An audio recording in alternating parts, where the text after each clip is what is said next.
یاداشنامەکەیە کە ڕادەستی لێژنەی ڕۆشنبیری و کۆمەڵگای مەدەنی پەرلەمانی کوردستانمان کردووە. هەڵمەتی نیشتیمانی لە ئازادی ڕادەبرین لە هەرێمی کوردستان، یاداشنامەیەک بۆ بەڕێزان لە پەرلەمانی کوردستان، ئەنجومەنی وەزیران، ئەنجومەنی دادوەری و دەستەی سەربەخۆی مافەکانی مرۆڤ، وەزارەتی داد، سەرۆکایەتی داواکاری گشتی.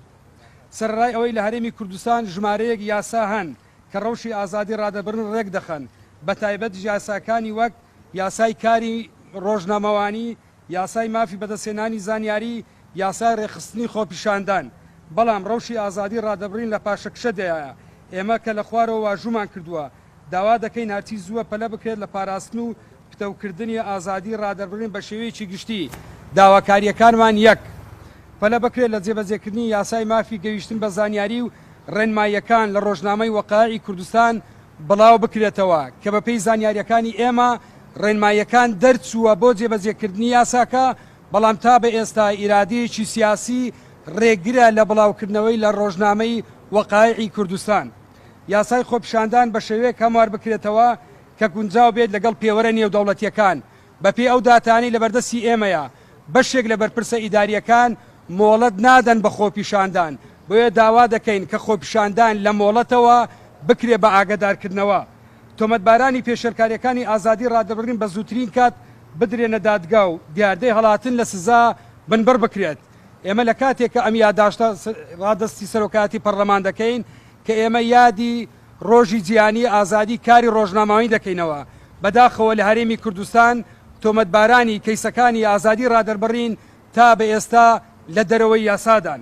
ڕێنمایی ڕێخستنی فریکوێنسی سپیس هەڵبۆشێتەوە و لە چوارچەوەی یاسادا مافیکردنەوەی رادیۆ و تیڤی ڕێک بخرێت کە تێیدا سنووردانانی کە تێیدا دەزوەردانی دەستگا ئەمنیەکان لەسەر بنەمای وەلای سیاسی چارەسەر بکرێت.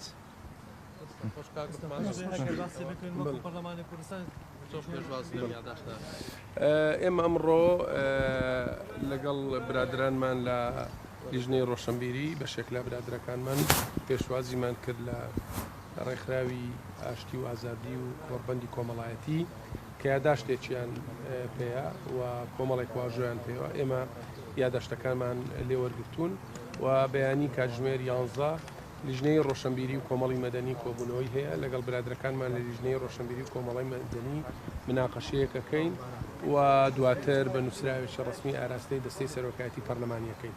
بێگومان ئێمە لە لیژنەی ڕۆشنبیری و کۆمەڵی مەدەنی جەخت لەسەر پاراستنی ئازادیەکان لە هەرێمی کوردستان و ئازادی ڕادەربڕین ئەەکەینەوە و بێگومان لە خولەکانی ڕابردوش لە پەرلەمانی کوردستان کۆمەڵێک یاسا دەرچووە وەکو یاسای ڕێخستنی خۆپیشاندان و یاسای مافی بەدەستێنانی زانیاری و یاسای ڕۆژنامەگەری.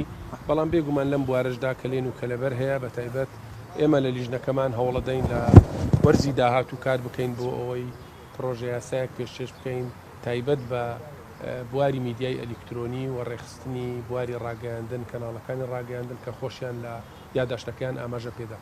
ئێمە پشتیوانی لە هەموو هەوڵێکەکەین بە ئاراستەی زەمینەسازی زیاتر بۆ ئازادی ڕادەبرین و فراهەمکردنی ئازادیەکانی ڕادەربڕین، بۆیە یاداشتەکەمان لێوەرگرتن و ئەکید لە کۆبوونەوەی خۆماندا مناقەشەکەین و ئاراستەی دەستەی سەرۆکایەتی وەکو لیژنەی ڕۆشنبیری هیچ داوایتان ڕەت کردوێتەوە لەسەر دەستگیرکردنی تاوانبارانی کوشتنی ڕۆژناوەنووسان لە هەرێمی کوردستان شتێکی لەو جۆرە هەیە؟ ئێمە جەخت لەسەر ئەوە ئەەکەینەوە ئەبێ لە هەرێمی کوردستان یاسا سەروەر بێ و هەر کەسێک پێشەیلی یاسا بکە ئەبێ بگیرێت و ئەوانەی کە ئازادی ڕۆژنامەگەری پێشێل ئەەکەن و ئەوانی تاوان بەرامبەر بە ڕۆژنامە نووسان ئەەکەن ئەبێ لە چوارچێوەی یاسا بەرکارەکانی هەرێمی کوردستان سزای یاسایی خۆیان بدرێن. بۆ ئێمە جەخت لەسەر ئەوەکەینەوە کە هەموو ئەوانەی کە تۆمەتبارن بە پێشێلکردنی ئازادی ڕادەربڕین و تۆمەتبارن بە دەستێژیکردن بۆ سەر ڕۆژنامە نووسان و ئەبێ سزای یاسایی خۆیان وەربگرن لە چوارچێوەی یاسا بەرکارەکانی هەرێمی کوردستان